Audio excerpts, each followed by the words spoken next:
तर सकाळची सर्व कामं उरकून जरा बसले आणि बबडूनी फरमाईश केली की मम्मा मला केक खायचंय. मग काय किचनमध्ये आले आणि रवा केक बनवायला सुरुवात केली. त्यासाठी ना मी एका मिक्सर जारमध्ये 1 वाटी रवा आणि अर्धा वाटी साखर एकदम अशी बारीक करून घेतली. यामध्ये आपल्याला 1 चमचा बेकिंग पावडर, अर्धा चमचा बेकिंग सोडा, अर्धा वाटी दूध, व्हॅनिला एसेन्स, 2 ड्रॉप, थोडंसं तेल आणि मी ना अर्धा वाटी डेसिकेटेड कोकोनट टाकलं. कोकोनट पूर्णपणे ऑप्शनल आहे.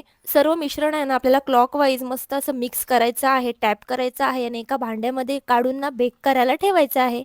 जवळ-जवळ आपल्याला 20 ते 25 मिनिटं लागतात बेक होण्यासाठी. तुम्ही बघू शकता साइडच्या कडा मस्त अशा मोकळ्या झाल्यात, कलर सुद्धा चेंज झालेला आहे. आता आपण याला बाहेर काढायचं आणि थंड व्हायला साइडला ठेवून द्यायचं. तर मंडळी माझ्या फॅमिलीची फर्माईश तर मी नेहमीच पूर्ण करत असते. आता तुम्ही सुद्धा माझी फॅमिलीच आहात, तर तुम्ही तुमची फर्माईश मला नक्की कमेंट करून सांगू शकता. मी नक्कीच ती बनवायचं ट्राय करेन. तर कमेंट करून नक्की कळवा की तुम्हाला नेक्स्ट कोणती रेसिपी बघायची आहे ते.